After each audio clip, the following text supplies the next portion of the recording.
खुलुमबाय जेनाखि चिरांदुवार ओनसोलनि रायजो राजा जाय बिथांमोनहा मेगननि प्रब्लेमाव गोलैनानै दं, सिरियास प्रब्लेमाव गोलैनानै दं, बिथांमोननि थाखाय जोङो मोनसे गोनांथार इनिशिएटिभ लानो नागिरदों।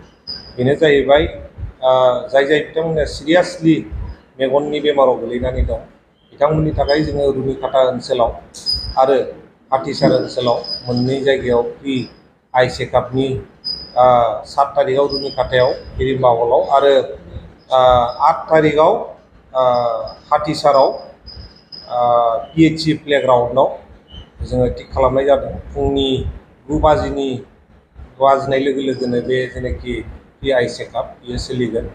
अदालगुरियाव थानाय बड'लेण्ड नेत्रालयजों लोगो नांनानै जोङो बे फ्रि आइ चेकआपखौ बानायनाय जादों आरो चेकआप खालामखांनायनि उनाव जाय बिथांमोनखौ जोङो अपारेशन खालामनांगौ होननानै जेब्ला मोनबाय, बिथांमोनखौ जोङो फेस वाइज गासैखौबो 10 जन खरि टेस्ट खालामनानै जोङो अदालगुरियाव लांनानै अपारेशन खालामनानै लानानै फैगोन आरो आसा खालामो जोंनि चिरांदुवार ओनसोलाव थानाय गासैबो मेगननि बेरामाव गोग्लैनानै थानाय रायजो राजा बिथांमोना फैगोन आरो चेकआप खालामनानै लागोन।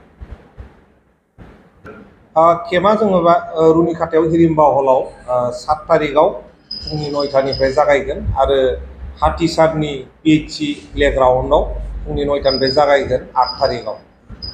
दा जोंना बेनो थांखिया चिरांदुवार ओनसोलाव जाय बिथांमोना फैसा गैयिनि थाखाय अपारेशन खालामनो हायाखै, मेगन नुवाखै, बिथांमोनहा थारमाने सासेबो मेगन नुवाबालानो थानो नाङा।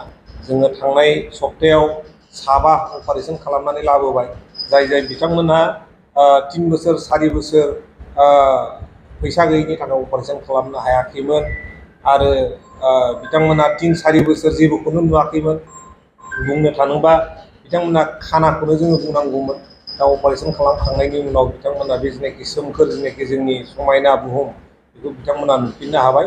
जाहाथे जोंनि चिरांदुवारनि जेसेबां बेबायदि प्रब्लेमाव भुगिनानै दङ, बिथांमोना सासेबो बेबायदि मेगननि प्रब्लेमाव जुजिनांनानै थानाङा, बिनि थाखाय जोङो हाबाफारिखौ लानाय जादों। अपारेशना 100% फ्रि। जोङो चेकआपनि थाखायबो उनाव लांफिनो। अपारेशन आरो ग्लास आरो मेडिसिन आरो चेकआप लांफिनबावनो गासिबो फ्रि अफ कस्टआव बानायनाय जागोन। बाहाय खुनु थाइसेबो फैसा होनाङा।